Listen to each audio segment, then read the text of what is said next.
Hello, everyone, and welcome to Creative Writing with Dr. Nagel. I'm your host, Tanya Nagel, and today we are here with Sarina Longer. Longer. Longer. um, so, welcome, Sarina. Thank you for having me. No, Thrilled to be here. we just completed an episode for your podcast. So that you do a writing podcast as well. Tell me real quick what the name of that is, so they can go look at that too. Yeah, it's a really busy afternoon for us. So, so my podcast is The Writing Sparrow, and it's a show for writers about writing and marketing and editing and generally the indie author path. It's really fun. So I think our episode will be 78. So we've been running for a little while. Nice. So tell me about you as an author. Oh boy. So I should have prepared more for this, because when people ask like, where does the inspiration come from, you think, I don't know. So I published my debut novel, what year is it? 6 years ago, in 2016. And but I've always written as long as I know anyway. So my mom might tell you that I've written my first stories on the walls in their house, which I'm pretty sure every toddler does.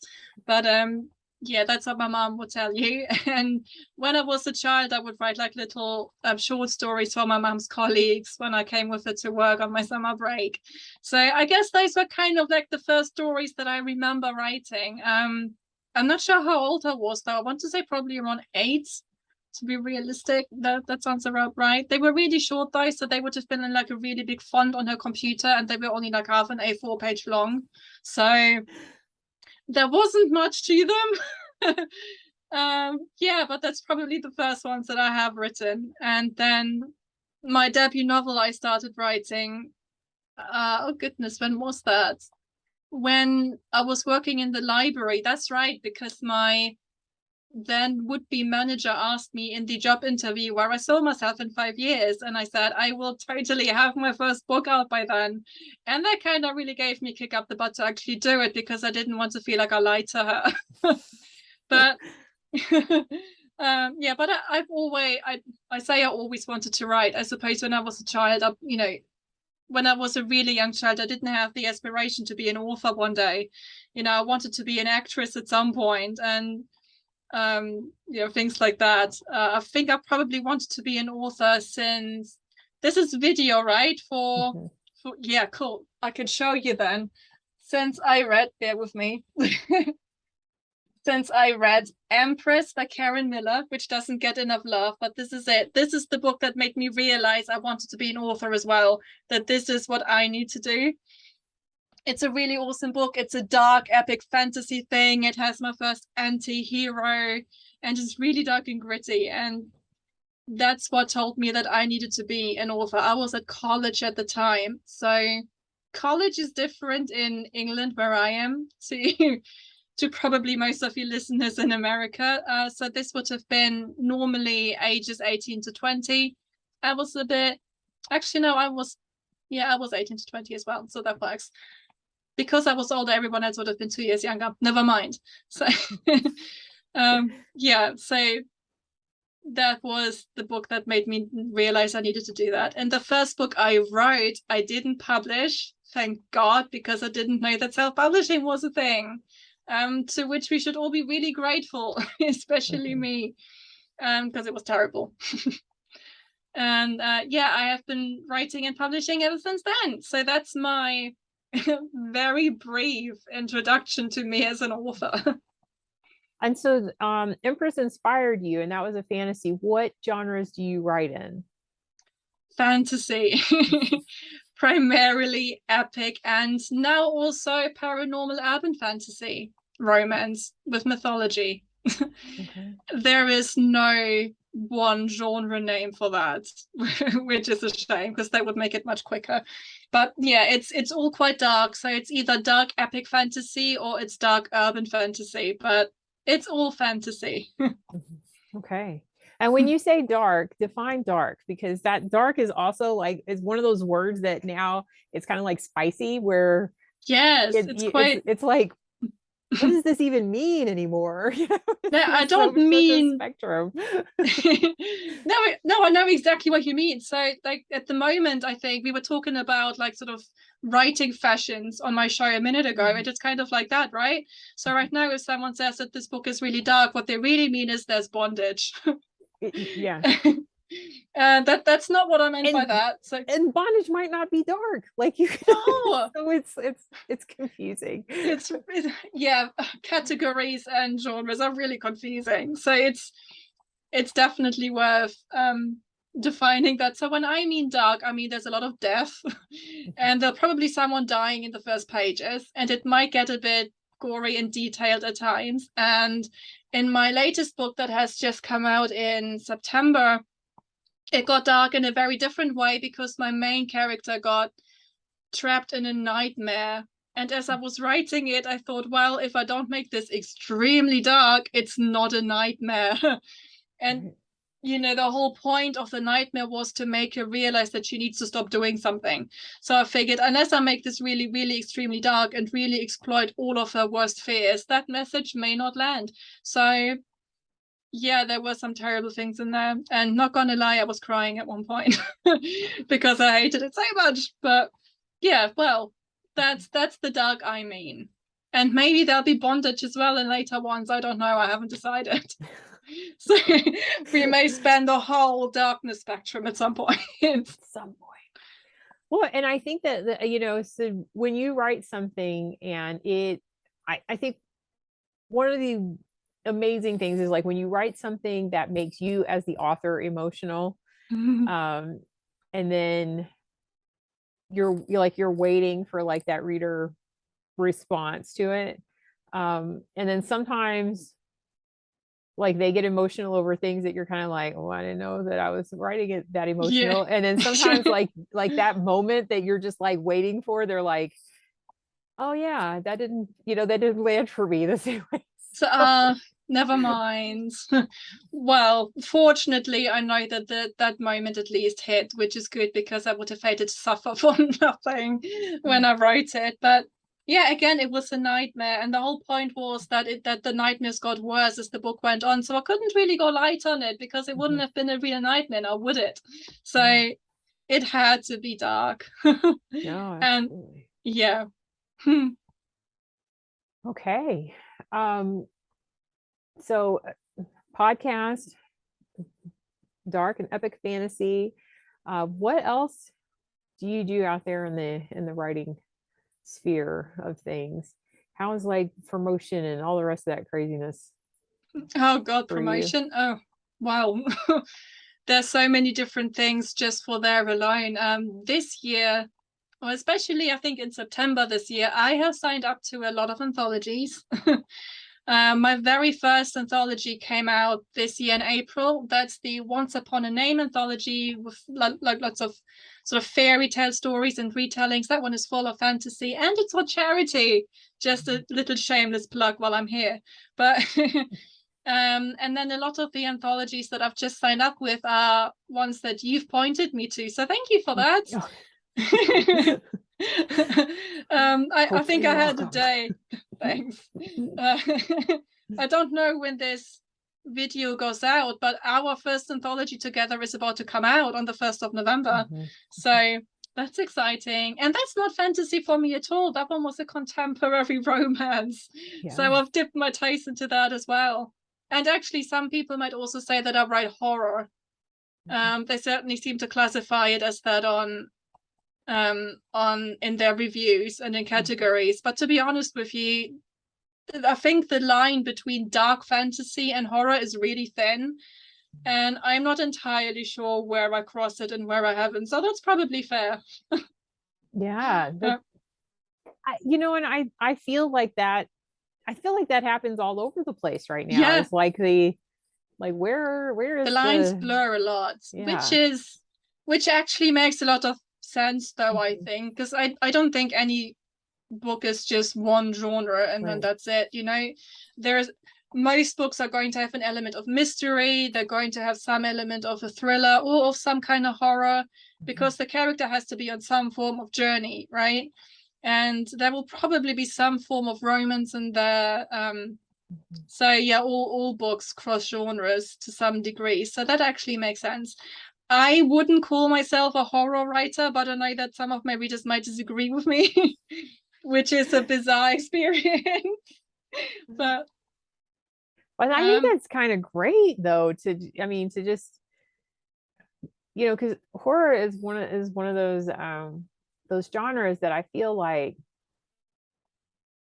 would be challenging, like just like historical, right? Like historical, you got to make sure that you have the right type of buttons and there are no zippers and all that kind of stuff, depending on where you're at with that. And for horror, you have to create a scene on a page that impacts someone to where in their real life, in the safety of their location, they experience fear. Yeah. In order to get classified into that horror genre. So that is, to me, that is a feat. That's a nice. Well, I mean, yeah, I suppose I do set out at times to scare my reader because it is dark fantasy. I want it to be scary, at least in some sense. But it still kind of feels a bit weird, I guess, when my readers say that I write horror, or that they would put my book into that, because that wasn't the intention. But I'm not mad that this is how it's playing out. Right. And as we discussed on our show just now, the book, it's not really just yours anymore. It belongs to the reader as well. So if some of my readers would classify my books more as horror, then that's perfectly fair, because it's to them. So that's okay. Right. Yeah, they definitely, as long as they're reading them, right? Like yeah. Let me you can call them whatever you want. I'm fine. Right. Yeah. Just please keep buying them. Yeah. So do you do any like book signings or events or things of that nature so far? Or I have done one some years ago, and yeah, that's the only one I've done so far, and that was really weird. So it was advertised as a family-friendly event. So that's what I expected. And I was told that it was very open to all genres. Everybody was welcome. So that's what I expected. So I get there, and my parents were there to support me. Like, they'd flown in from Germany so they could be with me on my big first signing. And my boyfriend was there, and I couldn't go around the whole hall right away because I had this table to sit on, obviously. and my boyfriend goes around to have a look, and he comes back to me and he says, "It's all porn." I was like, "Oh, okay, I didn't expect that." So that was my first signing. And you could tell by a lot of the readers who came to my table, for a lot of them, they asked me, like, how graphic is this? How erotic is this book? How much romance is there in this? And if I said that, they didn't really have anything at the time, then they just kind of moved on. So it was an interesting family-friendly event that was open to all genres. Like right there is a perfect example though of like learn from Sarina's experience of check it out. Like, let me look at the author lineup before I buy my ticket and see what they're writing. I think that was probably like my third year maybe into publishing. So I had maybe 3 books out. So I have 10 now. I've been really busy the last 3 years, God. But yeah, so that it was really interesting. And I haven't done another one because it put me off so much that I just can't face it. It's just that there's a lot of effort involved with going to signing, and there aren't really anywhere I live. So I would need to travel to another city. So that's, lugging around the massive posters that you take with you, and all of the books. And by the way, they get heavy. Yes. And, all the other stuff. And maybe you may need to stay overnight. And maybe this is an event over several days. And I'm a really lazy introvert. So it's not my vibe. So that's why I haven't been back. Yeah. Which because I think is, I mean, I think it's good to know and to experience it and to sort of figure that out though. Like, it's really exhausting. Mhm, mhm. Yeah, I do. I'm one of the volunteer staff for Literary Love Savannah that happens in Savannah, Georgia annually. And that is one of the first things that I tell authors is come to this event as a reader your Mm. first year, if possible, so that you can enjoy it and be spoiled and leave with all kinds of ideas. Because when you come as an author, It's it's different. exhausting. Yeah. Yeah. Like it is like you are It's not the here same thing. to work. Like you might leave with your author well full, but you are going to also leave with your body full of like ibuprofen or acetaminophen or something else because Yeah. it is work. Yeah, But I that's exactly the advice that I've had since then. Is a friend of mine does, I swear she's at a different event every weekend. I think she said that in some years she's done 20 or 30. I don't know how. It makes no sense to me. But yeah, she has since told me to attend the event as a reader first, just to check it out. And like, yeah, I should have done that. mhm. I didn't think of that like With 3 or 4 years ago, but now I know. yeah, I mean, it is exciting, and it's a good experience, and Mm. certainly like it adds to the benefit of your podcast and now mine. So like, Oh, it was certainly educational. Like one thing I had never even thought of before is that some of these erotic romance authors, I mean, the covers, and I imagine you all do, of mostly naked men chests on the covers, and some of those models were there at the tables, and I did not expect that. yeah, So yeah, it was a very educational day, that's for sure. yeah, whew, that's a Yeah. different kind of event. Yeah. Oh my goodness. Okay. So, digital marketing is more your thing then, I'm imagining. Yeah. And the podcast was certainly helpful for like both you and other authors getting out there. And so where can we find if we're not going to find you at sit down events, like where can we find you? It's like, do you have a website? Are you on all the Yes. socials? Oh, definitely not all the socials. I'm actually withdrawing from some of the socials Mhm. because it's exhausting, like author events. And I tried TikTok, and it's not my thing. It's not just because of the dancing or anything, because I think a lot of authors don't do the dancing.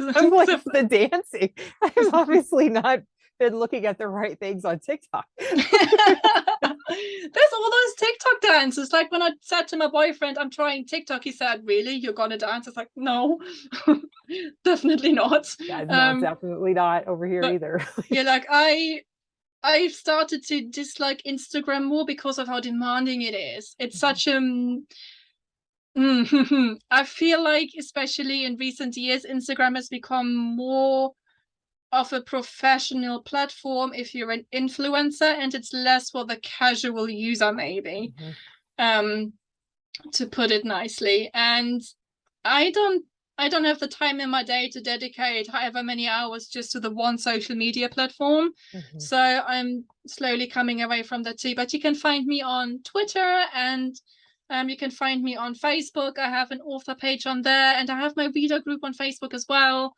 Um, and that's definitely where I spend the most time as well, actually. It's in my Facebook reader group and on Twitter. That's where you mhm, will see me every single day, mhm. posting memes and other fun things.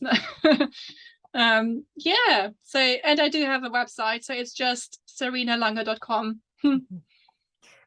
And I think you just made a really good point there, like posting memes and other fun things, is that as authors and like you said, with the some of the social media becoming very like business Mm. oriented, platforms, and that's fine. But if that is all you do, you're eventually going to just be posting into the void, because Yeah. those I miss the days of when everyone was like taking pictures of what they were eating.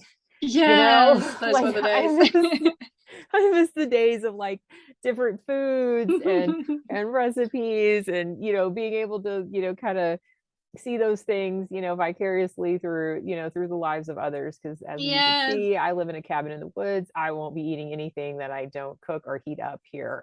So, um, Those were the days when no one overthought the algorithm. right. Like you're Good just, days. and you could see like you got to see like a lot of your friends posts.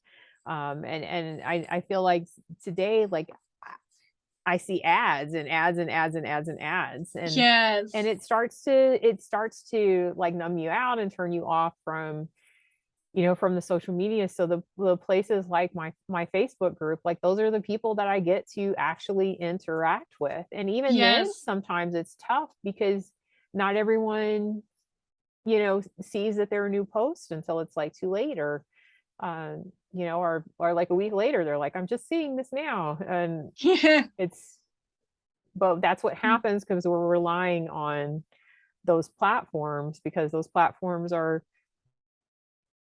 easier for us to, to connect with and gather. Mm. But at the same time, it's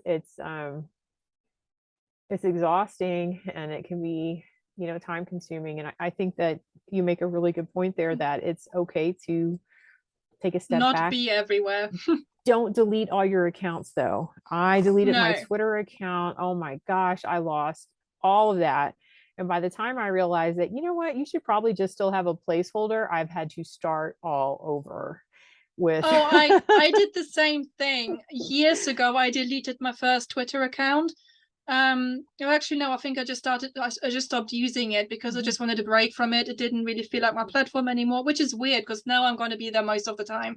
But and then when I eventually came back to it, I thought I'm going to tidy up all of my followers and I'm going to get rid of people who aren't book people or readers or whatever. And I think I got about 10 people in when I thought I can't be bothered with this. So then I deleted Twitter and then I just started over. mm-hmm. And that it's actually was a lot easier. but it is, it, and that curating your, like your social media, and figuring those things out, because otherwise we're just a bunch of authors talking to a bunch of authors and there are no readers Yes, on there. exactly. And if you're a reader out there, we all want you to connect with you, and whatever. But Yes. I think that like readers don't want to connect with authors. Like honestly, I think they're like, give me the books and leave me alone. I don't want to talk to you. I don't want to know what's going on with your I I don't want to know think what's there's going on with your something life. weirdly intimidating though about reaching out to one of your favorite authors online. Like I remember back in the day when I had just finished writing my first book, and this is possibly the one that we don't talk about, the one that I didn't publish, and thank God I didn't know about that publishing. Um, I I sent an email to Karen Miller, who wrote Empress. I contacted her via her website and I just said, I'm so grateful to you because you're the author who made me want to write. And I didn't, I figured it would just kind of go into her massively full inbox, but she replied to me. And that meant so much. But, that was kind of in the days before I got on social media. Email was all I had. And I don't think she's that active on social media anyway. So I guess I wouldn't have got anywhere, even if I had been there. But, I think with authors, there is still this thing where that we can reach out so easily now on Twitter or Instagram or wherever you are. That wasn't always a given. Right. And, there was a time when authors were like these mysterious people who wrote, and every now and again they had a new book out, but you never really talked to them. You certainly didn't see a picture of them at 7 a.m. of their tea saying good morning to you, Right. which is something I do sometimes. I'm a tea drinker, and sometimes I just say, good morning, what are you up to today? I didn't have that when I was a teenager with my favorite authors. This wasn't Right. something that happened. Which makes me sound super old because I'm aware that when I was a teenager, we did have social media. I just wasn't on it. Right. But Right. This is oh, this little thing here. hi. Hello. Look at Oh my you. god, Look at you making your debut. this kitty is so cute. Oh, they got our side note, sidebar conversation. The our cat Charlie passed a couple months ago, and my husband's been Oh, like, he needs a cat, he needs a cat, he needs a cat. And I was like, I'm like, I'm not getting any more cats. Like, we're done with the cats. And then these brothers popped in, and so now we have Ricky Bobby and Cal Naughton Jr. Oh, that sounds familiar. I think when you're Uh, cat people, you can't just not have cats in your house. My best friend and sister's cat died at the start of this year, and a few months later, she messages me and just says, "You know how I said I didn't want another cat?" And I was like, mhm. "Yes." So she video calls me, and then there was a cat, and then there was another cat, and then there was another cat Oh my because she goodness. just adopted 3 kittens. Well, and it's difficult to, to leave them because I was like, well, Yeah. yeah, when you got like two little kittens and they're all cuddled up to each other, and they're, it's like, oh, what am I going to do with these? And Yeah, we just have the one cat because she's extremely shy and she doesn't like other cats and she's really clingy with us. And she doesn't even attack small insects because everything scares her, bless her. oh, And today, she's been crying a lot because she was downstairs and she could hear me upstairs, but she herself wasn't upstairs with me. So she just kind of cried for me a lot. And eventually she would come up and then she would just briefly give me a cuddle and then she'd bugger off again to start the same thing again half an hour later. But she's like, I want you to come down here. yes. And she does this thing where she loves to cuddle with us on the bed. It's bedtime is her favorite time of the day, I think. We always take her with us. We have our little bedtime ritual and she insists on it. um, she's honestly just the cuddliest cat ever. And earlier when she came up, she looked at me and she just took one step into the bedroom and she looked at me and I just thought, I'm about to do this interview. I can't sit down with you. But Well, he is attacking everything on my desk in front of me. So I'm like, he looks really small still though. oh, He's probably just yes. playing with everything. And Yeah, it's a he new is. home to explore. Yes. Yeah. And he's all over it. And, whew, yes. So I mean, then she just made me think, like, do you put animals and creatures and whatnot, like, how are they represented, like, in your work? Well, it's funny you should ask that. So my very first book is called Rise of the Sparrows, but that, funnily enough, there are no actual birds in that book because it's a resistance movement. But when I had my first set of beta readers ever go through it, one of them did say, "Oh, I expected there to be more animals. I think you should have more animals." And this is, by the way, a good example of beta reader feedback that you don't necessarily need to do anything with. Yeah. So, because it wasn't what the book was about, but I have animals in every book. I have one in Dark and Light that follows one of the characters around. He just kind of attracts cats. They just kind of love him. Mhm. And I have horses in my first trilogy, starting with Rise of the Sparrows, and in the Bloodwurst trilogy, there is a cat that kills my main character a lot, and they just kind of respect each other's space. She hasn't adopted him officially; they just kind of adopt each other unofficially. Mhm. And then now in my latest book that's just come out, A Dream of Death and Magic, my character has a dog, a Rottweiler, because that's what I grew up with. Mhm. But her dream spirit guide thing manifests mostly as a cat because she would love to have a cat, but she's allergic to cat hair. Mm. So that doesn't work. But yeah, she has the spirit cat dream guide who can Mhm. also turn into other animals, but mostly she's a cat. So I do feature animals a lot. Nice. I did my book for Witches and Whiskers, which is another anthology. Like, it's a charity anthology, and Mm, the all the proceeds go to the animal shelter that was chosen. It's in Canada because our publisher there is, yes. is in Canada. And I remember getting, when Gina posted in there that our first royalty check, we went to them, like, what they were able to do with that and like how much of a difference that made. It was just like, as an author, a lot of times we don't have a lot of money, right? Like, Yes. especially as indie authors. So a lot of times the way that we can contribute is, like you said, like with some kind of charity anthology or whatnot. And it makes it so worth it when you get feedback from that receiving Yeah. organization about like what kind of difference that made. So it just Yeah. reminded me of that. I will be Ah, buying that just to support the animals.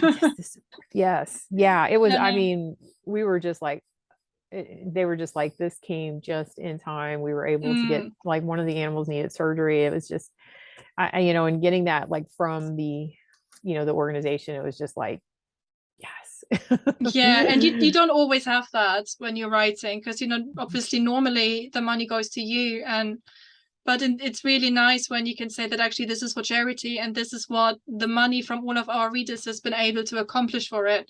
And obviously we don't get paid anything for it, but that's okay because it helps Right. animals in this instance. And the one that I mentioned earlier, Once Upon a Name, that was in support of Book 8 International. Mhm. So yeah, it's really, really great to see when the royalties come in and the charity gets in touch with the whole group and just says, look, this is what we've been able to do because of you, and this is how it's helping. And that's really satisfying. Yes. It's really nice to think that something you've written might actually make a positive impact on something. Yes. Yeah. I don't see enough charity anthologies going around. I would be applying to all of them. I saw one a few months ago when I had my day of just sort of applying to everything.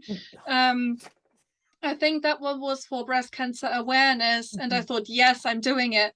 And then it said that it's historical romance, and I thought, this is No, I'm not. so I am not doing this, because I think historical fiction is probably the one genre that's just not my thing, that I just can't get excited for.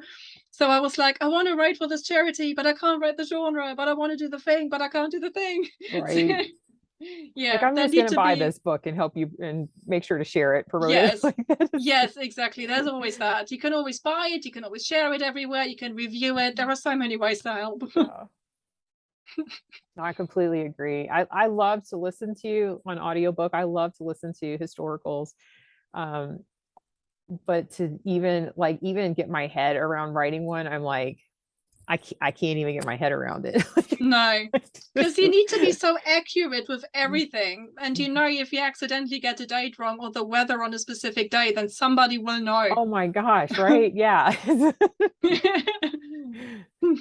Oh, like, Yeah. I can have this werewolf, but I got to get the temperature right. Like that. Yeah, but God forbid the temperature's out by 2 degrees. We can't have that. But Right. everything else is good.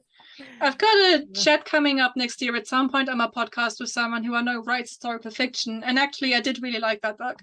And we will be talking about how to write historical fiction. And yeah, I'm looking forward to that because it's really not my thing, but she does it really well. So that'll be an interesting one. Yeah. And I'll be like, this is not my thing. Please tell me more. Yeah. Well, and I think, like, that for me is like one of the best things. And I think one of the most valuable things for authors, which is why we need more, like, resources like this, is because we're Yes. all hitting and finding and talking to, to different people Mm, and sharing. And the more, like, it, you might not write historical romance, but mm. something that author says might connect in a way that's like, Yes. that's what I need to do with my sci-fi, or that's what I need to do with this. Like, there's, I don't know. I'm probably because I've just spent too long, taking classes and teaching classes, that like, I just want all the education. I just want all the knowledge. But Yes. And I mean, just as the books that we publish don't belong just to us, they really belong to our readers more. It's exactly the same thing with my podcast. It's not really my show. It belongs to all the writers who listen to it. And historical fiction may not be my thing, but I probably have some readers who do want to know more about this. So this episode is for them. We've done one on writing poetry, which is very not my thing either. I like reading poetry sometimes in moderation. Like maybe one poem a year or something. But it's not something that I can write. But the episode that we've done on this is the most successful one we've had by such a massive margin. So clearly this is helping a lot of writers. So this is really all I wanted from it. Right. Yeah. And it was a really fun chat as well. So Awesome. This cat is he's he's making he's making podcasting difficult today. And so my last question is, if you could go back. I'm a little sad that my cat hasn't shown up. The next episode, we'll make it a cat episode. The So the final question is, if you could go back and talk to you when you first started writing, for publication, what advice would you give to you? Okay, so for this, I'm going to use the book that we don't normally talk about, but I should make an exception, because that is the first book that I wanted to publish. And I definitely wasn't ready to publish at the time. You know that I wasn't, because when I got feedback on it, I got very defensive of the book. And yeah, so my partner went over this for me, and English isn't my first language. So he went over this and he just said, this is not how the saying goes, or, the grammar is wrong there. You need to fix it. And I got really defensive over it, which is stupid because it wasn't my first language and, it's his. So, he definitely knew better than me. So, yeah, so I think my advice back to me then, when I was maybe around 18 or 19, would be, well, first of all, grow up. And also, criticism isn't there to hurt you as a writer. It's not there to tear into it and make it worse. It's definitely there to help you improve the book. It's not an attack on you as a writer. It's there to help it be more readable for your future readers. And yeah, that's possibly something that I maybe needed to hear at the time, but I think at the same time I also wasn't ready for it. And it's so good that I didn't know that self-publishing could have been an option. Thank God. I'm so glad that this wasn't my debut. I can't tell you how relieved I am. And then with Rise of the Sparrows, my advice would have been to not rush it, because when I published that, even though I had a lot of beta readers on it, I only got a proofread on it, and I didn't even know the critique partners were a thing. So at some point, years later, I went back into it and I got the full works. I got developmental edit, line edits, another proofread, I had critique partners. And by that point, I already had a few years worth of reviews anyway, and I knew what was wrong with it. So if you buy it now, please rest assured, I've gone over it again and it is fixed. It's fine now. But I think when you're getting ready to publish your first book, there is this real urge now, and please resist that. Please be stronger than that. Just plan in all the time for it, because it will take longer than you think. And that's fine. Doesn't mean it's bad, just means that it's your first book and it's a massive learning curve, and there is a lot to learn from your first book. Yeah, definitely. Yeah, like I've just published my 10th book, and my process has changed massively in the last 6 years, so much. So give yourself space and listen to feedback, and don't take critique personally. Right. So on that note, this will be the end of our episode. Thank you so much for stopping by and dealing with my crazy movements as Ricky Bobby makes his YouTube debut on the podcast. And thanks for having me. Absolutely. So check out her podcast, check out this podcast for other episodes, and we'll see you again on Creative Writing with Dr. Nagel. Hopefully not with Ricky Bobby.